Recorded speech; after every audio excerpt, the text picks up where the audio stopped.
এইগুলো আমরা পড়লাম। Thank you so much.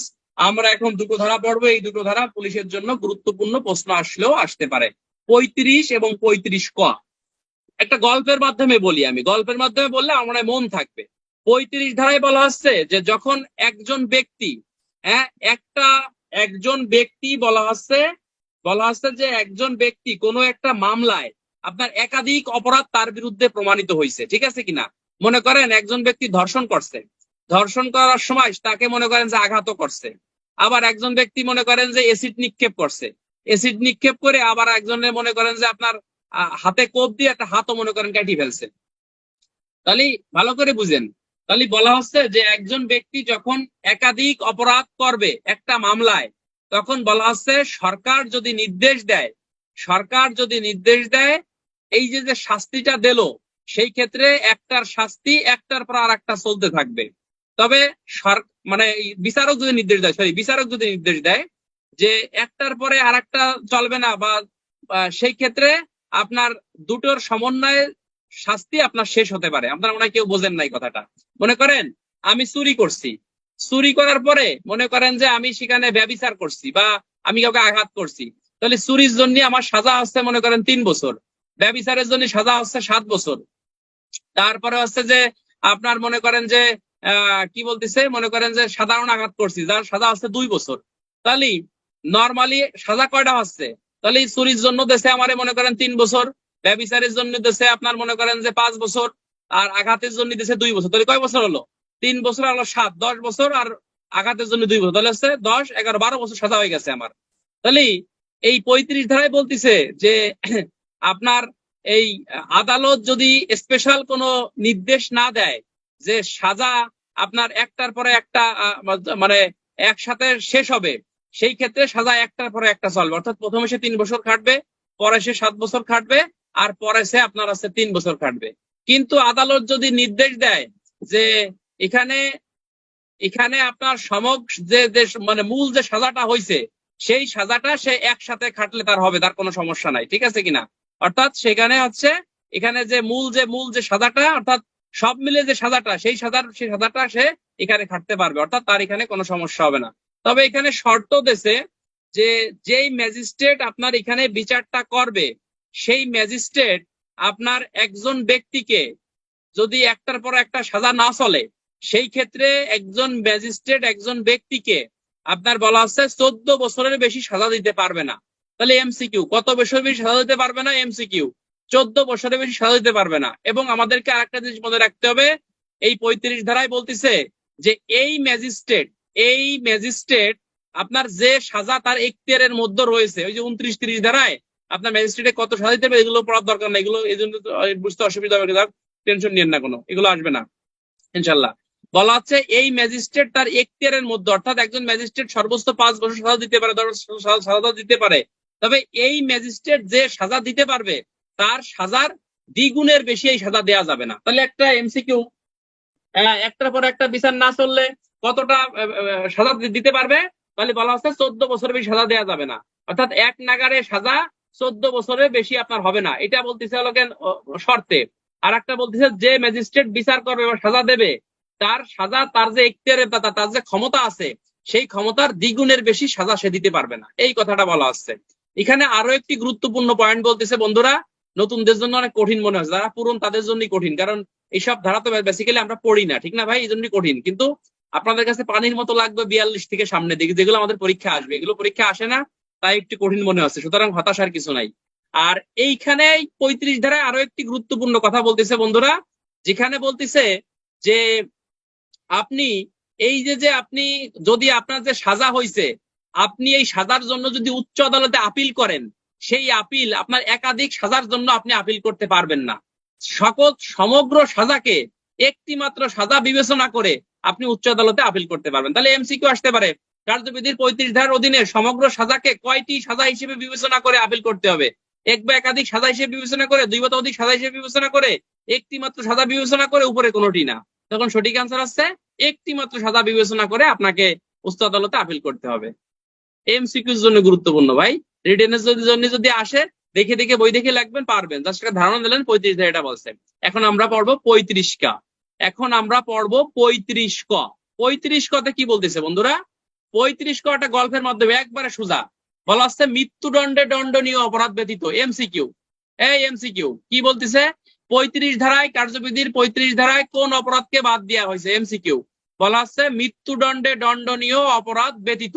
হ্যাঁ, মৃত্যুদণ্ডে দণ্ডনীয় অপরাধ ব্যতীত কি করতে হবে? বলা হচ্ছে যে আপনার যদি কোনো ব্যক্তি তার যে সাজা হয়েছে তার বেশি সময় যদি সে কারাগারে থাকে তৎক্ষণাৎ তাকে ছেড়ে দিতে হবে। আর যদি তার বেশি সময় না থাকে বাকি সাজা খাটি সে ছাড়া পাবে। এবং যদি কোনো ব্যক্তি কারাদণ্ড সহকারে এবং অর্থদণ্ড সে তার হয়, অনাদায়ে অর্থদণ্ড তার হয়, সেই ক্ষেত্রে তার কারাদণ্ড যদি বেশি হয়ে যায় তাৎক্ষণিকভাবে সেই অর্থদণ্ড সে এখানে মৌকুফ পাই যায়, অর্থাৎ তাৎক্ষণিকভাবে তাকে ছাড়িয়ে দিতে হবে। কথা কি বলছেন? আমি একটা সহজ উদাহরণ দিই। মনে করেন এএসআই সাদিক স্যার, র্যাব 11, সে মনে করেন যে ডাকাতি করছে, ডাকাতি না, মনে করেন সে চুরি করছে, চুরি করার জন্য তার মনে করেন যে 3 বছরের তার সাজা হয়েছে, কিন্তু তার বিচার কার্যক্রম শেষ হতে সে 4 বছর ধরে মনে করেন জেলেই আছে। কথা বুঝছেন নি? তাহলে তাৎক্ষণিকভাবে এএসআই সাদিককে ছেড়ে দিতে হবে, যে সে তো আরো বেশি খাটি ফেলছে, এবং তার যদি অর্থদণ্ড হয় অর্থদণ্ড তার মাপ পেয়ে যাবে। তাহলে এখানে শুধুমাত্র আপনার মৃত্যুদণ্ডকে বাদ দেওয়া হয়েছে, কিন্তু যাবজ্জীবন কারাদণ্ড বা অন্য কোনো কারাদণ্ড হলে সেই ক্ষেত্রে শুধুমাত্র এই ধারা আপনার প্রযোজ্য হবে। কথা কি মনে থাকবে? এখন আপনার কথা হচ্ছে যে যাবজ্জীবনের ক্ষেত্রে এই ধারা প্রযোজ্য কেমনি হবে? প্রশ্ন হতে পারে না ভাই? যাবজ্জীবন কারাদণ্ড বলতে কত বছরকে বোঝায়, যা আমরা কার্যবিধি আইনে দণ্ডবিধি 57 ধারায় বলছে, ওটা বোঝার দরকার নাই। আমাকে দেখা যায় না ভাই, আমাকে দেখি কি লাভ? আর দেখে শোনেন, আমাকে দেখে কথা শুনবেন, শুনলে আপনার অ্যাটেনশনটা ইনশাল্লাহ ভালো থাকবে আশা করি। তাহলে সরকার দেখবেন কার্যবিধি আইনের 401 ধারা এবং পিআরবি 286 ধারার বিধান প্রতিপালন করে যাবজ্জীবন কারাদণ্ড প্রাপ্ত আসামিকে আপনার কি মনে করেন দণ্ড মৌকুফ করতে পারে? পারে না? এই পারে কিনা? যারা পুরনো স্টুডেন্ট তারা তো বোঝে, তাই না? নতুন একটু কঠিন হচ্ছে, পারে। ঠিক তেমনি কার্যবিধি আইনের 35-এর কতে দেখবেন সরকার যখন একজন ব্যক্তি যাবজ্জীবন কারাদণ্ড মৌকুফ করে, সে যদি মনে করেন পূর্বে আরো অনেকদিন ধরে সাজা আছে, সেই ক্ষেত্রে তার ওই মূল সাজার থেকে সরকারের যে মাফ করবে সেই অংশটুকু বাদ দিয়ে দেওয়া যাবে, অর্থাৎ এটা কমানো যাবে। সহজ বাংলা লাভ হচ্ছে ভাই, একজন ব্যক্তি যদি বেশি দিন কারাগারে থাকে তার যে জেল হইছে সেই ক্ষেত্রে সঙ্গে সঙ্গে তাকে ছাড়িয়ে দিতে হবে। আর যদি তার জেল যদি কম হয় সেই ক্ষেত্রে বাকি জেল খাটিয়ে সে ছাড়া পাবে। আর একটা কথা বলতেছে যে এইখানে আপনার যদি তাকে অর্থদণ্ড দেওয়া হয়, জেল বেশি খাটি থাকে, এই জেল থেকে তাকে ছাড়িয়ে দিতে হবে, অর্থদণ্ড তার মাফ করে দিতে হবে। আর একটা বিষয় বলতেছে এই 35 কর ধারার বিধান মৃত্যুদণ্ডের ক্ষেত্রে প্রযোজ্য হবে না। এমসিকিউ, একটাই এমসিকিউ, কোন দণ্ডের ক্ষেত্রে প্রযোজ্য হবে না বন্ধুরা? মৃত্যুদণ্ডের ক্ষেত্রে এই বিধান আপনার প্রযোজ্য হবে না। বলেন লা হাওলা ওয়ালা কুওয়াতা ইল্লা বিল্লাহ, লা হাওলা ওয়ালা কুওয়াতা ইল্লা বিল্লাহ। তাহলে একটা এমসিকিউ শিখে ফেলাইছেন, 35-এর ক ধারার বিধান নিচের কোন দণ্ডের ক্ষেত্রে প্রযোজ্য হবে না? মৃত্যুদণ্ডের ক্ষেত্রে প্রযোজ্য হবে না। আপনি যদি আমার ক্লাস রেগুলার কানে ইয়ারফোন দিয়ে শোনেন, আমার মনে হয় না কোনো অংশ আপনার বাদ থাকবে। ঠিক আছে কিনা? সবাই দুরূদ শরীফ পড়েন, সাল্লাল্লাহু আলাইহি ওয়াসাল্লাম, সাল্লাল্লাহু আলাইহি ওয়াসাল্লাম। কেউ গুনাহ করবেন না ভাই, গুনাহ করলে আপনার অন্তর দিল নষ্ট একবার ঝাঁঝরা হয়ে যাবে, বুঝছেন নি? গুনাহ থেকে দূরে থাকবেন, আপনার র্যাঙ্ক আমার মনে হয় অনেক সহজ হবে ইনশাআল্লাহ। ঠিক আছে?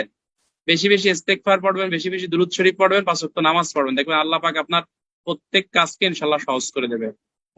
আমরা 35 ক পড়ে ফেলছি, এখন আমরা পড়বো সামনের ধারা। এই যে মূল বিষয় চলে আসছি, ফৌজদারি কার্যবিধি আইনের 4র্থ অধ্যায়, ম্যাজিস্ট্রেট, পুলিশ এবং গ্রেপ্তারকারী ব্যক্তিকে সাহায্য এবং তথ্য প্রদান। এই যে এখন যারা অমনোযোগী ছিলেন তারা এখান থেকে মনোযোগী হয়ে যান ভাই, অমনোযোগী হলে আপনি ফেল। এইখান থেকে হলে আমাদের প্রশ্ন আসবে, ঠিক আছে কিনা? এইখান থেকে আমাদের পুলিশের পদোন্নতি পরীক্ষায় আসে। বাকি যা পড়াই সব ভুলে যান, ওগুলো মনে না রাখলেও কোনো সমস্যা নাই, কিন্তু এইখান থেকে আপনাকে ভালো করে বুঝতে হবে কিভাবে প্রশ্ন হতে পারে, সে বিষয়ে আমরা আলোচনা করব। প্রশ্ন আসতে পারে ফৌজদারি কার্যবিধি আইনের কত অধ্যায়ে ম্যাজিস্ট্রেট, পুলিশ এবং জনসাধারণ ম্যাজিস্ট্রেট, পুলিশকে তথ্য সাহায্য করতে বাধ্য? এমসিকিউ, 3য় অধ্যায়, 4র্থ অধ্যায়, 5ম অধ্যায়, 6ষ্ঠ অধ্যায়। তাহলে মনে রাখতে হবে এটা 4র্থ অধ্যায়ের আলোচনা বিষয়। এই অধ্যায়টা এতই গুরুত্বপূর্ণ কেননা আমাদের কাজই হচ্ছে অপরাধ দমন, প্রতিরোধ, জনসাধারণকে নিয়ে এই কাজগুলো আমাদের করা, তাই না বন্ধুরা? সুতরাং এই অধ্যায়টা আমাদের ভালো করে পড়তে হবে। কার্যবিধি আইনের 42 থেকে 45 ধারা পর্যন্ত এই অধ্যায়টা আপনাকে আলোচনা করছে। আপনারা কি অ্যাটেনশন আছেন ভাই? অ্যাটেনশন আছেন? ধন্যবাদ, ধন্যবাদ, ধন্যবাদ। তাহলে আপনারা জানেন যে পুলিশের একার পক্ষে কিন্তু যে কোনো অপরাধ প্রতিরোধ, দমন বা নিবারণ করা কোনোভাবেই কিন্তু সম্ভব না। সম্ভব ভাই? পুলিশের একার পক্ষে কোনোভাবেই সম্ভব না। আমরা পুলিশের চাকরি করি, আমাদের একার পক্ষে অপরাধ প্রতিরোধ দমন করা সম্ভব না। এই জন্য পিআরবি কার্যবিধি অন্যান্য আইনেও কিন্তু জনসাধারণকে সম্পৃক্ততা করছে, তাই না বন্ধুরা? জনসাধারণ অপরাধের সংবাদ দিয়ে, তথ্য দিয়ে মানুষ পুলিশকে সহায়তা করবে, পুলিশের কাজে হেল্প করবে, এটাই হচ্ছে আপনার ওই ইয়ার কাজ, জনসাধারণের কাজ বা দায়িত্ব। যদি তারা তাদের দায়িত্ব সঠিকভাবে পালন না করে, দণ্ডবিধি আইনের অধীনে তাদের কিন্তু শাস্তির বিধানও রাখা হয়েছে, ঠিক আছে কিনা? দণ্ডবিধি আইনের অধীনে তাদেরকে শাস্তির বিধান কিন্তু রাখা হয়েছে। তো এই অধ্যায়ের প্রথম ধারাটা হচ্ছে ফৌজদারি কার্যবিধি আইনের 42 ধারা, যেখানে বলা হচ্ছে ম্যাজিস্ট্রেট, জনসাধারণ যখন ম্যাজিস্ট্রেট এবং পুলিশকে সাহায্য করবে। আচ্ছা, লাইনটা কেটে গেছে, একটু দ্রুত শরীফ পড়েন। সাল্লাল্লাহু আলাইহি সাল্লাম, সাল্লাল্লাহু আলাইহি সাল্লাম, হাসবুনাল্লাহু ওয়া নি'মাল ওয়াকিল, হাসবুনাল্লাহ, আস্তাগফিরুল্লাহ।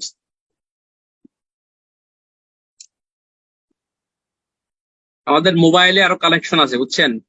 অনেকে ঢুকতে সমস্যা হয়, জন্য আমরা মোবাইলে কানেকশনটা দিচ্ছি ভাই। আপনাদের কি কথা শুনতে কোনো অসুবিধা হচ্ছে? পানির মতো ক্লিয়ার কিনা? এটা কি ভাবা যায়? হ্যাঁ,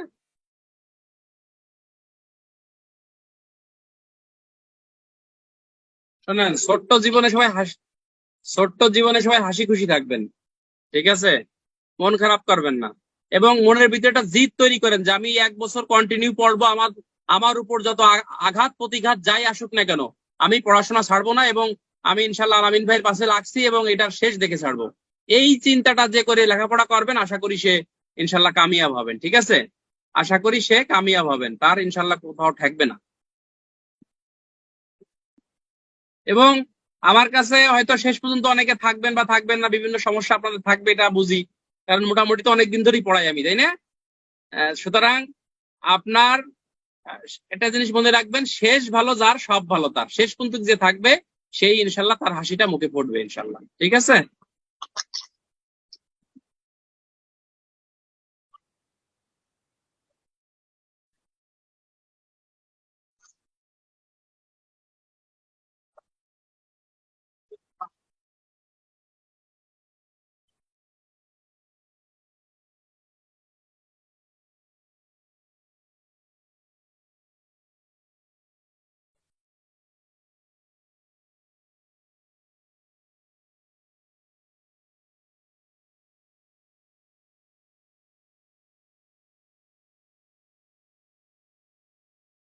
শোনেন, বিষয়টা আপনারা একটু পজিটিভ নেবেন, বিষয়টা একটু পজিটিভ নেবেন। মনে করেন আগে আমি 2-3 ঘন্টা নিজে পড়ছি, নোট করছি, তারপরে আপনাদের ক্লাসের সামনে আসছি, তাই না? তো আমি যদি 4-5টা ব্যাচ পড়াই, তখন আমি কিন্তু নোট করার সুযোগ পাবো না, বা ওইভাবে ভালো ভালো তথ্যগুলো আপনাদেরকে আমি দিতে পারবো না, ঠিক আছে? বিশেষ করে দেখবেন 1 ঘন্টাও আমি সময় দিতে পারবো না। তো ওই দেখেন, আমাদের প্রায় আলহামদুলিল্লাহ 1 ঘন্টারও বেশি ওভার হয়ে গেছে, আমি কিন্তু ক্লাস অফ কোর্সই করি নাই। 1.5 ঘন্টা 2 ঘন্টা বলছি, ঠিক ওইভাবেই চলবে, কিন্তু আপনাকে ধৈর্য সহকারে মেনে চলতে হবে। এই বছর যেরকম ইনশাল্লাহ কমন পাচ্ছে, আশা করি সামনের বছরও আপনাদের কমন থাকবে। যারা লেগে থাকবেন শেষ পর্যন্ত, তারা সবাই পাবেন। এখন যদি কেউ বলে স্যার আজকেই বলে দেন কোন কোন ধারা আসবে, এখন তো বলা যাবে না। শেষ পর্যন্ত এগুলো পাওয়া যাবে। একেবারে সংক্ষিপ্ত সাজেশন একটা, আপনার আমার অনেক পুরনো স্টুডেন্ট এখানে আছে, দেখবেন যে তারা জানে যে আমরা শেষ পর্যন্ত একটা একটা ধারা পড়াইছি, একটা একটা একটা সর্বোচ্চ প্রতিটা আইনের 5-6টা ধারা, 5-6টা ধারা, ঠিক আছে? সর্বোচ্চ প্রতিটা আইনের 5-6টা ধারা পড়াইছি, আলহামদুলিল্লাহ সেইগুলো থেকেই কমন আসছে। এই যে মানব পাচারের একটা বলছি, একটা ওই যে এএসআই দের কাজ সাক্ষ্য আইনে 30 ধারা বলতে 30 ধারা আইছে। এএসআই দের মানি লন্ডারিং এর ওই যে আপনার এই যে সম্পৃক্ত অপরাধ রাতের বেলা পড়াইছি, আমি বলছি এটা আসবে, এটাই আইছে। সুতরাং এগুলো পড়তে পড়তে আপনার ইনশাল্লাহ হবে, ঠিক আছে? বলেন আউযু বিল্লাহি মিনাশ শাইতানির রাজিম, বিসমিল্লাহির রহমানির রহিম, সাল্লাল্লাহু আলাইহি সাল্লাম, সাল্লাল্লাহু আলাইহি সাল্লাম। তো আপনারা আশা করি লেগে থাকবেন, লোক কম বেশি এটা আপনার আশা করি কোনো সমস্যা হবে না। আমি আপনাদের 100% ইনশাল্লাহ, আমি আমার সাধ্য মতো আল্লাহ দেওয়া রিজিকে রাখে আপনারা থাকেন, আমি চেষ্টা করবো, ঠিক আছে ইনশাল্লাহ। আউযু বিল্লাহি মিনাশ শাইতানির রাজিম, বিসমিল্লাহির রহমানির রহিম। তাহলে 42 থেকে আপনার একটা এমসিকিউ কিন্তু আসতে পারে বন্ধুরা। 42 থেকে আপনার একটা এমসিকিউ আসতে পারে, সেটা হচ্ছে যে জনসাধারণ কার্যবিধির 42 ধারায় কাকে সাহায্য করতে পারতো? ম্যাজিস্ট্রেটকে, পুলিশকে, ক বা ইকোনোটি না? তখন সঠিক অ্যান্সার আছে ম্যাজিস্ট্রেট এবং পুলিশ উভয়কে। অনেক লোক কিন্তু জানে না যে ম্যাজিস্ট্রেটের কথা এখানে বলা হয়েছে, এখানে কিন্তু বেশিরভাগ লোক জানে 42-এ পুলিশকে সাহায্য করবে, তাই না বন্ধুরা? তাহলে এটা মনে রাখতে হবে, ম্যাজিস্ট্রেট এবং পুলিশকে সাহায্য করতে বাধ্য। কোন শ্রেণীর পুলিশ অফিসারকে? এমসিকিউ, এএসআই থেকে আপার্ট, এসআই থেকে আপার্ট, নাকি সকল শ্রেণী? তাহলে সকল শ্রেণীর পুলিশ অফিসারকে সাহায্য করতে বাধ্য। এখানে আরেকটা জিনিস বলা হচ্ছে যে কোন ম্যাজিস্ট্রেটকে সাহায্য করবে, বিচারিক ম্যাজিস্ট্রেট এবং নির্বাহী ম্যাজিস্ট্রেট। মনে রাখবেন, বিচারিক ম্যাজিস্ট্রেট এবং নির্বাহী ম্যাজিস্ট্রেট অর্থাৎ সকল ম্যাজিস্ট্রেটকে আপনার সাহায্য করতে বাধ্য থাকবে।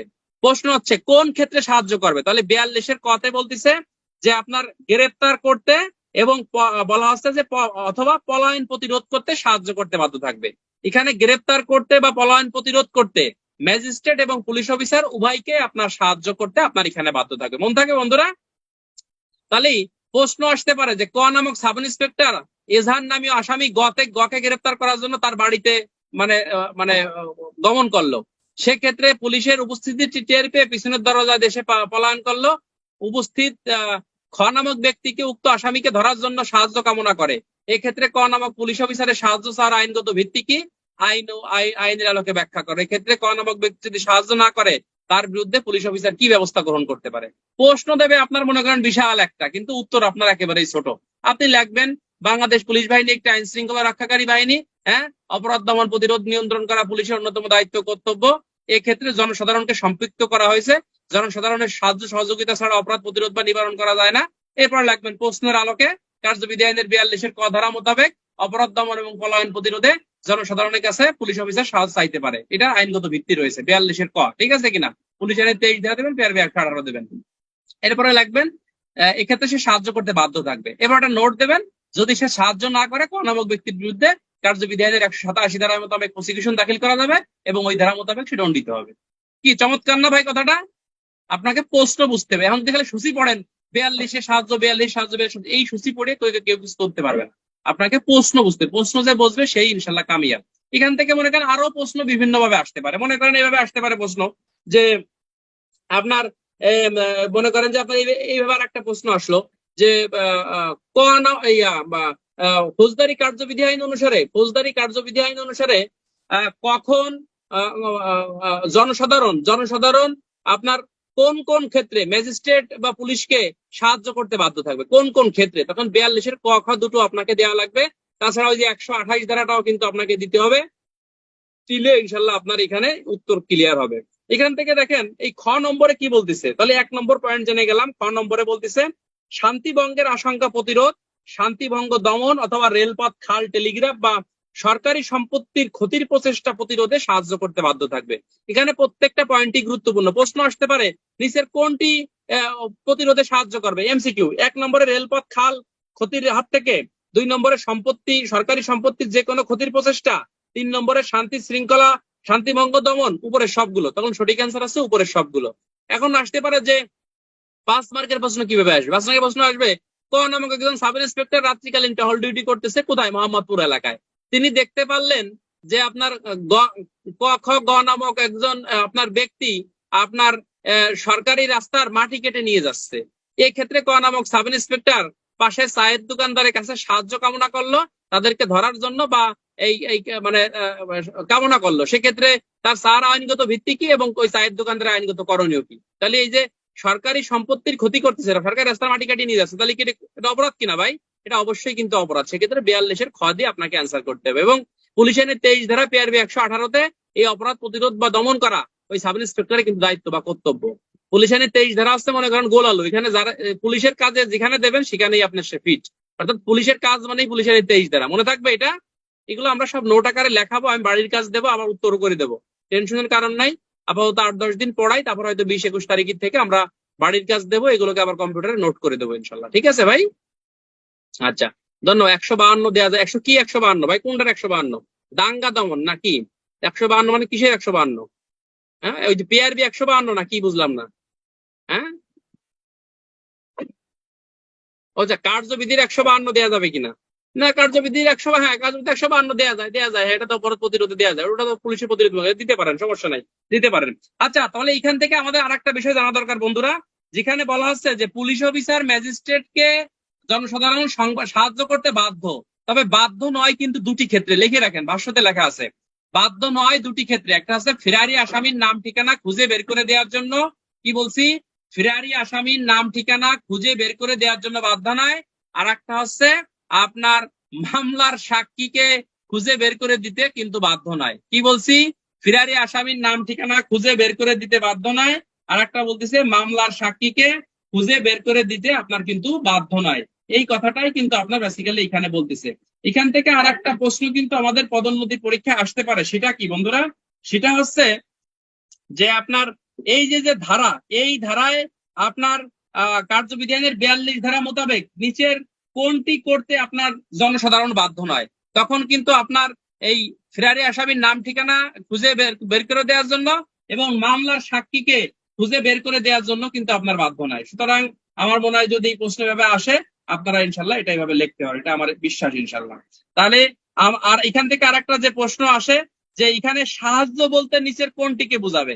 সাহায্য বলতে এখানে ব্যক্তিগত সাহায্য অথবা অন্য কোনো বস্তু বা অন্য কোনো মাধ্যমেও সাহায্য হতে পারে। যেমন পুলিশ কনস্টেবল একজন আসামিকে গ্রেপ্তার করছে, গ্রেপ্তার করার পর তার হ্যান্ডকাপ নাই মনে করেন, তো একজন ব্যক্তির কাছে একটা গামছা চাইলো বা একটা রশি চাইলো, তাই রশি দিয়ে যে সাহায্য করলো, এই যে সাহায্য করলো সে কি কার্যবিধি আইনের 42 ধারায় সে অন্য কোনো বস্তুর মাধ্যমে সে সাহায্য করলো, তাহলে এটাও কিন্তু আপনার সাহায্য হিসেবে গণ্য হবে।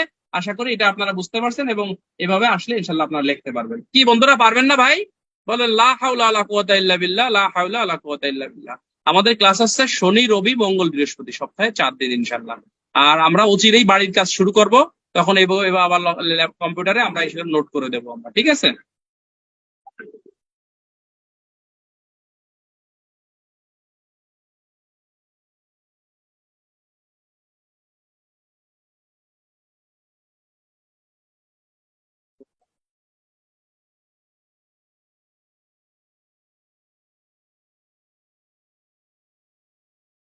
আচ্ছা, এরপরে এরপরে আমাদের আরেকটা জিনিস যে জানা দরকার সেটা হচ্ছে আপনার এই কার্যবিধি আইনের 42 ধারা মোতাবেক যদি সাহায্য না করে সেক্ষেত্রে কত ধারা মোতাবেক দণ্ডিত হবে?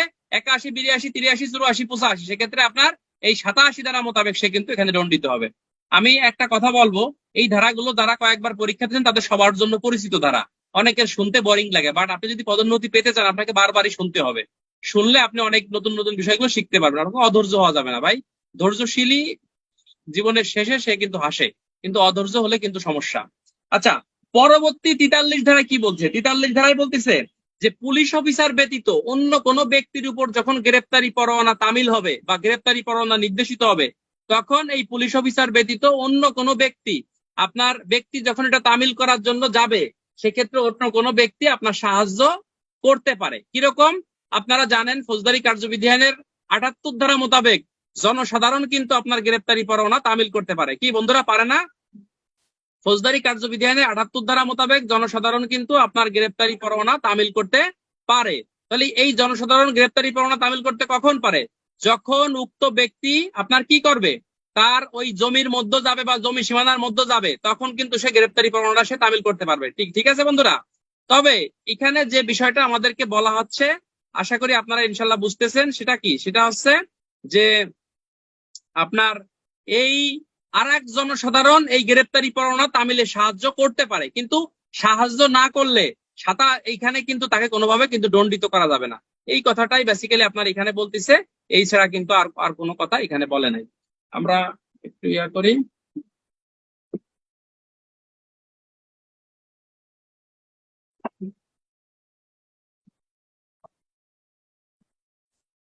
আমরা কিন্তু এরপরে পিআরবি পড়াবো ভাই, ক্লাস থেকেও বের হবেন না। সপ্তাহে 4 দিন ক্লাস, কেউ ফাঁকির চেষ্টা করা যাবে না। যেভাবে পড়াই আপনাকে পড়তে হবে, কেউ ফাঁকি দেবেন না। আমরা এরপরে কমসে কম 10টা পিআরবি পড়ে তারপরে ক্লাস শেষ হবে। আমি কথা এবং কাজে মিল রাখার চেষ্টা করি, ঠিক আছে? কেউ অধৈর্য, আপনাকে ধৈর্য সহকারে ক্লাস করতেই হবে, ভালো রেজাল্ট করতে হলে কেউ ফাঁকি দেওয়া যাবে না। তাহলে 43 ধারা আমরা বুঝতে পারি, 43 ধারায় কিন্তু বলছে সাহায্য করবে না, বলছে সাহায্য করতে পারে। সুতরাং এখানে সাহায্য যেখানে করতে পারে সেক্ষেত্রে কিন্তু আপনার কোনো বাধ্যবাধকতা নাই যে না করলে আপনার সহায়। তাহলে এখানে 43 ধারার মূল বিষয় কি?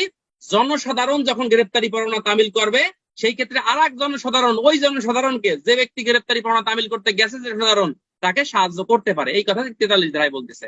44 ধারায় বলতেছে যে 35টা অপরাধের সংবাদ, কয়টা অপরাধের সংবাদ? এমসিকিউ লিখে রাখেন। 35টা অপরাধের সংবাদ জনসাধারণ ম্যাজিস্ট্রেট বা পুলিশ অফিসারকে দিতে বাধ্য থাকবে যদি সে যুক্তিসঙ্গত ভাবে আপনার মানে সে যদি আপনার এই 35টা অপরাধের সংবাদ ম্যাজিস্ট্রেট বা জনসাধারণকে আপনার না জানায়, ম্যাজিস্ট্রেট বা জনসাধারণকে আপনার এই 35টা অপরাধের সংবাদ না জানায়, এই যুক্তিসঙ্গত অস্তিত্ব প্রমাণ করার দায়িত্ব ওই জনসাধারণের উপরই বর্তাবে। তাহলে একটা প্রশ্ন আসতে পারে, ফৌজদারি কার্যবিধি আইনে 44 ধারা মোতাবেক কয়টি অপরাধের সংবাদ জানাতে বাধ্য? এমসিকিউ 35টা অপরাধের সংবাদ জানাতে বাধ্য। এই সংবাদ যদি না জানায় তার যুক্তিসঙ্গত অস্তিত্ব প্রমাণ করার দায়িত্ব কার উপর বর্তায়? যে ব্যক্তি সংবাদ জানায়নি, দ্যাট মিনস ওই জনসাধারণের উপরে বর্তায়। মনে থাকবে ভাই, এটা প্রমাণ করার দায়িত্ব কার উপর বর্তায়? ওই জনসাধারণের উপর বর্তায়। তাহলে মামলার আসামি যে মামলার ব্যতিক্রমের মধ্যে পড়ে তা প্রমাণ করার দায়িত্ব ওই আসামির উপরে। সাক্ষ্য আইনের কয় ধারা? থ্যাংক ইউ, সাক্ষ্য আইনের 105 ধারা মোতাবেক ওই ব্যক্তিরই উপরে আপনার বর্তাবে। ক্লিয়ার ভাই? বলেন আলহামদুলিল্লাহ, বলেন সুবহান আল্লাহ, বলেন একবার সুবহান আল্লাহ বললে অনেক নেকি। মনে মনে দুরূদ শরীফ পড়বেন, আলহামদুলিল্লাহ পড়বেন, ঠিক আছে কিনা? আস্তাগফিরুল্লাহ ওয়া আতুবু ইলাইহি, লা হাওলা ওয়ালা কুওয়াতা ইল্লা বিল্লাহ। হ্যাঁ, তবে বলা হচ্ছে যে এই ধারায় যদি অপরাধ বলতে 44 ধারায় অপরাধ বলতে কোন অপরাধকে বুঝাবে? 44 ধারায় অপরাধ বলতে আপনি বাংলাদেশের কোন অপরাধকেও বুঝাবে, অথবা এই অপরাধটা যদি আপনি বিদেশেও করেন সেক্ষেত্রে আপনার এই অপরাধকেও বুঝাবে। তাহলে এই প্রশ্ন আসতে পারে 44 ধারার অপরাধ বলতে নিচের কোন বাংলাদেশের অপরাধ, বিদেশের অপরাধ, ক বা কোনটি না? সঠিক অ্যান্সার আছে বিদেশ বাংলাদেশ উভয় অপরাধকেই আপনাকে এখানে বুঝাবে। তবে এইখানে বলা হচ্ছে যে যদি কোনো ব্যক্তি 44 ধারার অপরাধের সংবাদ না জানায় সেক্ষেত্রে দণ্ডবিধি আইনের 176 বা 202 ধারা মোতাবেক সে এখানে কিন্তু অভিযুক্ত হতে পারে। তবে এখানে আমাদের আরেকটা কথা জেনে রাখা দরকার বন্ধুরা, সেটা কি?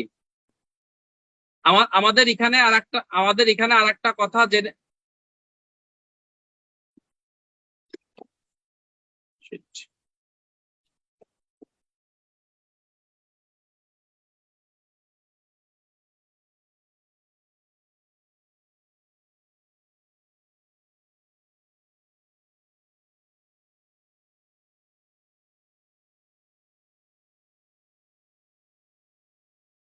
আচ্ছা আচ্ছা, তাহলে আমাদের এখানে আরেকটা কথা জেনে রাখা দরকার। তবে কোন জনসাধারণ যদি শান্তি ভঙ্গের কোনো অপরাধ জানে, ভালো করে মনে রাখ, ক্লাসে অ্যাটেনশন থাকবেন, কোন জনসাধারণ যদি শান্তি ভঙ্গের কোনো অপরাধের সংবাদ শোনে, দ্যাট মিনস কার্যবিধি আইনের 107 ধারার অধীনে কোনো অপরাধ, মনে করেন ক নামক ব্যক্তি একটা অপরাধ করবে, এই শান্তি ভঙ্গের অপরাধের সংবাদ যদি শোনে সেই ক্ষেত্রে সে এটা জানাতে বাধ্য না। তাহলে এমসিকিউ, কোন অপরাধের সংবাদ জনসাধারণ জানাতে বাধ্য না?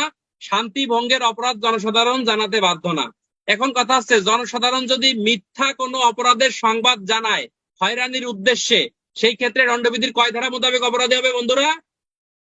182 ধারা মোতাবেক অপরাধী হবে। মনে করেন এই যে আরিফ গোপালগঞ্জ, আমি যদি বলি যে ওসি স্যার আরিফের বাড়িতে আসেন তাড়াতাড়ি, আরিফ তো মাদকের ব্যবসা করে, আসলে সে মাদকের ব্যবসা করে না, তাকে একটা হয়রানি করার জন্য আমি মিথ্যা সংবাদ আমি দিলাম, তাই না বন্ধুরা? বা তাহলে এখানে কিন্তু আপনার 182 ধারা মোতাবেক আমি যে মিথ্যা সংবাদ দিলাম আমি কিন্তু এখানে অপরাধী হব। কিন্তু আমি যদি আরিফের বাড়িতে মাদক রাখি, যদি খবর দিই যে আরিফ স্যার, থানার ওসি স্যার আসেন আরিফের বাড়িতে তো মাদক পাওয়া যাবে, তাহলে আমি কিন্তু মিথ্যা সাক্ষ্যের উদ্ভাবন করছি। দণ্ডবিধি আইনের 192-তে মিথ্যা সাক্ষ্যের উদ্ভাবন এবং 193-তে মিথ্যা সাক্ষ্যের শাস্তির কথা কিন্তু বর্ণিত রয়েছে। আপনারা কি বুঝতেছেন ভাই? তাহলে 44 ধারা থেকে কতগুলো এমসিকিউ পেলাম ভাই আমরা এখানে আমরা এমসিকিউ পাইলাম কতটি অপরাধের সংবাদ জানাবে? 35টা অপরাধের সংবাদ জানাবে। কে জানাবে? জনসাধারণ জানাবে। না জানলে শাস্তি কত ধারা? 176 বা 202 ধারা। এখানে কাকে জানাবে? ম্যাজিস্ট্রেট বা পুলিশ অফিসারকে জানাবে। এরপরে বলা হচ্ছে যে আপনার কোন অপরাধের সংবাদ জানাতে বাধ্য না? শান্তি ভঙ্গের অপরাধ সংবাদ জানাতে বাধ্য না। যদি আপনার হয়রানির উদ্দেশ্যে মিথ্যা সংবাদ জানায় জনসাধারণ, 100 কত ধারা মোতাবেক অপরাধী? 182 ধারা মোতাবেক আপনার অপরাধী। কতগুলো এমসিকিউ শিখে পেলাম বন্ধুরা। দুরূদ শরীফ পড়েন, সাল্লাল্লাহু আলাইহি সাল্লাম, সাল্লাল্লাহু আলাইহি সাল্লাম। দুরূদ শরীফ পড়লে আপনার এটা ব্রেনের ভিতর গাইতে যাবে, ইনশাআল্লাহ ভুল হবে না, ঠিক আছে? যারা ক্লাস মিস করবেন বিভিন্ন সময়ে, অবশ্যই পরের দিন এটা কানে ইয়ারফোন দিয়ে শুনবেন। আর আমার পক্ষ থেকে আপনার ব্যাটসম্যানরা যারা আছে সব জায়গায়, পৃথিবীতে না বাংলাদেশে, সবাইকে একটু বলবেন যে আমাদের এক ভাই এইভাবে পড়ায়, আপনারা আসেন, ভালো লাগবে ইনশাআল্লাহ, ঠিক আছে? একটু কষ্ট করে বলবেন, একজন করে, প্রতিজন লোক 2 জন করে বলবেন, 2 জন না 5 জন করে বলবেন, 5 জন করে বললে একজন আসবে, ঠিক আছে? Thank you. আচ্ছা, পরবর্তী আরেকটা ধারা আমরা পড়াবো, এই ধারাটা হলো শেষ। এই ধারা পড়াইয়ে আমরা পিআরবিতে যাব। এই ধারাটা আমরা কালকেও মানে পরের দিনও পড়াবো, আজকে একটু পড়াই। এই ধারায় আমরা 45 ধারায় বলতেছে গ্রামের প্রধান, হিসাব নবিশ, জমির মালিক এবং অন্যান্য কতিপয় ব্যক্তি অপরাধের সংবাদ দিতে আপনার বাধ্য থাকবে। যদি সংবাদ না দেয় 176 ধারা মোতাবেক সে অপরাধ করেছে বলে আপনার গণ্য হবে। আচ্ছা, এইখানে আপনাকে 45 ধারায় দেখেন ক খ গ ঘ ও ম চ, তার মানে এখানে 6টা অপরাধের কথা আপনাকে বলা হচ্ছে। এই 6টা অপরাধ থেকে আপনাকে সৃজনশীল প্রশ্ন তৈরি করতে পারে। কিভাবে তৈরি করতে পারে দেখেন বন্ধুরা, প্রশ্ন আসতে পারে যে ক নামক চেয়ারম্যান জানতে পারলেন তার গ্রামের কয়ের বাড়িতে চোরাই মাল রয়েছে, বা গ নামক ব্যক্তি একজন দুর্দান্ত চোরাই মালের গ্রাহক। এক্ষেত্রে ক নামক চেয়ারম্যানের আইনগত করণীয় কি, আইন ও বিধির আলোকে ব্যাখ্যা করো। তাহলে কি লিখবেন? তাহলে 45-এর কতে সে সংবাদ দিতে বাধ্য, তার এলাকায় এরকম লোক থাকলে যদি সে না দেয় 176 ধারা মোতাবেক সে অপরাধী হবে। কথা ক্লিয়ার ভাই? কোনো ভেজাল আছে? ভেজাল নাই। তাহলে যে সকল স্টুডেন্ট কার্যবিধির 523 থেকে 525-এর ধারার কথা সড়ক পরিবহনের 115 দিয়ে লিখে আসছেন, গোল গোল রসগোল্লা পাবেন। আপনাকে আমি আমার স্টুডেন্টদের শিখেছি, নর্মালি যে প্রশ্ন ধরতে পারবেন না, ক নম্বর প্রশ্ন কার্যবিধির ঠাড়া মুখস্থ দেখা যাচ্ছে, তাহলে খ নম্বর প্রশ্ন আপনি সড়ক পরিবহনে কেমনে লেখেন ভাই? প্রশ্ন বুঝতে হবে, আপনাকে বুঝতে হবে যে এটা কোন আইনের প্রশ্ন আসছে। আন্দাজে লিখলে কিন্তু সমস্যা। এই আমি কি আপনাদের বেশি পড়াই ভাই? অল্প কটা ধারাই তো পড়াচ্ছি, এখন তো দুই ধারা। তো আপনি কি লোডের কথা বলতেছেন কেন? আপনারা কি বুঝতেছেন না কথা? একটা একটা ধারা পড়ালে ভালো লাগবে? ভালো লাগবে না, কমসে কম 10টা ধারা পড়তে হবে। এগুলো আমরা আবার রিভিশন দেবো, কমসে কম পরীক্ষার আগ পর্যন্ত আমরা 10 বার এই প্রত্যেকটা রিভিশন হবে, শেষ পর্যন্ত আপনাকে লেগে থাকতে হবে। দুরূদ শরীফ পড়েন, সাল্লাল্লাহু আলাইহি ওয়াসাল্লাম, সাল্লাল্লাহু আলাইহি ওয়াসাল্লাম। তাহলে দেখেন 2 নম্বরে, 6 নম্বরে বলতেছে যে গ্রামের মধ্য দিয়ে এমন ব্যক্তি যাতায়াত করে যিনি ঠক, ডাকাত, পলাতক, আসামি বা অপরাধী বলে ঘোষিত, সন্দেহ হলে পুলিশ ম্যাজিস্ট্রেটকে সংবাদ দেবে। কি বন্ধুরা? তাহলে গ্রামের মধ্য দিয়ে যারা এরকম যাতায়াত করবে, ঠক বা ডাকাত বা ফেরারি আসামি, মনে করেন ক নামক একজন ফেরারি আসামি গ নামক চেয়ারম্যানের এলাকা দিয়ে প্রবেশ মানে বসবাস করতেছে বা যাতায়াত করতেছে, সেক্ষেত্রে তার কাজ কি? সেক্ষেত্রে তার কাজ হচ্ছে 45 সংবাদ দেয় না 176 অপরাধ। তারপরে দেখেন, যদি কোনো ব্যক্তি তার গ্রামে বা পার্শ্ববর্তী গ্রামে আমলের অযোগ্য অপরাধ অথবা আপনার 143, 144, 45, দ্যাট মিনস ওই যে বেআইনি সমাবেশ বা দাঙ্গা হাঙ্গামার যদি কোনো অপরাধ করে, সেক্ষেত্রেও আপনার সংবাদ দিতে বাধ্য থাকবে। ঘতে বলতিছে আপনার যদি কোনো ব্যক্তি তার গ্রামে অপমৃত্যু হয় বা যদি কোনো ব্যক্তি ফাঁস দিয়ে মারা যায়, হ্যাঁ, আনন্যাচারাল ডেথ হয় বা কোনো লাশের কোনো অংশ পাওয়া যায়। অনেক সময় দেখেন না গ্রামে মৃত লাশের মাথা পাওয়া যায়, মৃত লাশের পা পাওয়া যাচ্ছে, কিন্তু বডি পাওয়া যাচ্ছে না, এটা ঘটনা ঘটে না ভাই? তাহলে এই কাজ যদি আপনার ঘটে কোনো গ্রামে, ওই গ্রামের চেয়ারম্যান, চৌকিদার, দফাদার, এদের প্রধান কাজ হচ্ছে আপনার কাকে জানানো ভাই? জানানো হচ্ছে ম্যাজিস্ট্রেটকে জানানো। না জানালে 176 দ্বারা অপরাধী হবে। এই আইনে দেখেন উমো এবং চতে কয়েকটা অপরাধের কথা বলতেছে, যে অপরাধ ওই সংবাদ যদি সে জানতে পারে সেটাও আপনার কিন্তু তাকে জানাতে বাধ্য থাকবে। আমরা এগুলো আবার পড়াবানি, সমস্যা নাই। এই আইনে এমসিকিউ, এই আইনে গ্রাম বলতে কি বোঝাবে? এই আইনে 45 ধারায় গ্রাম বলতে গ্রামের জমিকেও বোঝাবে। কথা কি বুঝেন? সকালে ইয়ারফোন শুনবেন, সব মুখস্থ হয়ে যাবে। এবং এই আইনের 45-এর 2-এর সরেয়াতে ফেরারি অপরাধী বা ঘোষিত অপরাধীর সংজ্ঞা প্রদান করছেন। লিখে রাখেন, ঘোষিত অপরাধীর সংজ্ঞা আছে পিআরবি 378-এর খতে। কত? পিআরবি 378-এর খতে ঘোষিত অপরাধীর সংজ্ঞা আছে। পিআরবি কার্যবিধি 87-তে ঘোষিত অপরাধীর সংজ্ঞা দিয়েছে। কার্যবিধি 45-এর 2-এর সরেয়া আতে আলামিন, হ্যাঁ, কার্যবিধির 45-এর 2-এর সরেয়াতে আপনার ঘোষিত অপরাধীর সংজ্ঞা দিয়েছে। ঘোষিত অপরাধী কারা? বলা হচ্ছে ঘোষিত অপরাধী তারা যারা আমলযোগ্য অপরাধ করে আত্মগোপন করেছে বা ফিরারি হয়েছে, অথবা সরকার কর্তৃক এমন অপরাধ করছে যাদেরকে সরকার মানে ঘোষিত হিসেবে ঘোষণা করছে, হ্যাঁ, তাকেই সাধারণত ঘোষিত অপরাধী বলা হয়। ঠিক আছে কিনা? যারা আত্মগোপন করছে, যাদের বিরুদ্ধে হুলিয়া জারি করা হয়েছে, যারা জামিনে যাই আর ফেরত আসে নাই, হারাই গেছে, তারাই মূলত ঘোষিত অপরাধী। মন থাকবে ভাই? আশা করি এই ধরনের প্রশ্ন আসলে আপনারা পারবেন। এখান থেকে আমাদের একটা বিষয় একটু জানানো দরকার। ফৌজদারি কার্যবিধি আইনের খুবই গুরুত্বপূর্ণ একটা নোট লিখে রাখেন। ফৌজদারি কার্যবিধি আইনের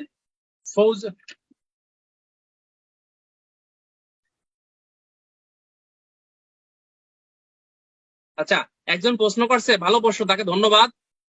সে প্রশ্ন করছে যে 107 ধারায় শান্তি ভঙ্গের অপরাধের সংবাদ জানাতে বাধ্য থাকবে না কেন, তাই না? এরকম প্রশ্ন করছে না? ভালো একটা, আপনার কেউ করেন, সে কিন্তু করছে। তাহলে ভাই শান্তি ভঙ্গের অপরাধ জানাতে অবশ্যই বাধ্য থাকবে, তবে শান্তি ভঙ্গের যদি কোনো ষড়যন্ত্র কোনো ব্যক্তি করে, এটা বেসিক্যালি এই 44 ধারার কোনো কাজ না, এটা হচ্ছে 107 ধারার কাজ। সেজন্য মূলত 144 ধারায় এই সংবাদ জানাতে বাধ্য না। অ্যান্সার পাইছেন? আপনার যে কথাটা, সেই কথাটা কাজী শামসুর রহমান তার ভাষ্যতে এইভাবেই লিখে দিয়েছে, বলতেছে এটা 44 ধারার কাজ না, এটা 107 ধারার কাজ, এই জন্য 44 ধারা এই সংবাদ জানাতে বাধ্য না। কথা ক্লিয়ার? কোনো ভেজাল আছে ভাই? এই যে পারভেজ হোসেন, কোনো ভেজাল আছে? Thank you. তাহলে আমরা 45 ধারায় মোস্ট ইম্পর্টেন্ট একটা টিকা বা এমসিকিউ শিখবো আমরা। সেই এমসিকিউটা কি? সেটা হচ্ছে 45 ধারায় একটা গুরুত্বপূর্ণ কথা বলেছে প্রিয় বন্ধুরা, সেটা হচ্ছে যে এই ধারায় কোনো গুজব বা কোনো অভিমত জানাতে বাধ্য না। প্রশ্ন আসতে পারে ফৌজদারি কার্যবিধি আইন মোতাবেক নিচের কোনটি জনসাধারণ জানাতে বাধ্য না? 45 ধারা মোতাবেক কোনো গুজব বা কোনো অভিমত মানে কি? মতামত। থানার ওসিকে আপনি বলতে পারেন না, ওসি স্যার আপনি আমাদের গ্রামে আসতে পারেন, আমার কাছে মনে হচ্ছে কয়েকজন ব্যক্তি কালকে ডাকাতি করবে। এই মনে হয় কোনো সংবাদ আপনি বলতে পারবেন না, অথবা অভিমত বলতে পারবেন না। দ্যাট মিনস একটা নোট রাখেন, কোনো গুজব বা অভিমত 45 ধারায় জানাতে আপনার বাধ্য না। তাহলে আমরা একটু সংক্ষেপে শিরোনাম করে দেই। আজকে কি শিখলাম বন্ধুরা? আজকে আমরা শিখছি কার্যবিধি আইনের 6 ধারায় আদালতের গঠন, তারপরে 10 ধারায় শিখছি নির্বাহী ম্যাজিস্ট্রেট, 11 ধারায় শিখছি বিচারিক ম্যাজিস্ট্রেট বা জুডিশিয়াল ম্যাজিস্ট্রেট, 12তে স্পেশাল ম্যাজিস্ট্রেট। এরপরে আমরা শিখছি 22-এ জাস্টিস অফ দা পিস, 25-এ জাস্টিস অফ দা পিস কারা কারা হবে। তারপর হচ্ছে আপনার 35-এ হচ্ছে একই মামলা একাধিক অপরাধে অভিযুক্ত হলে একটার পর একটা চলবে। আদালত যদি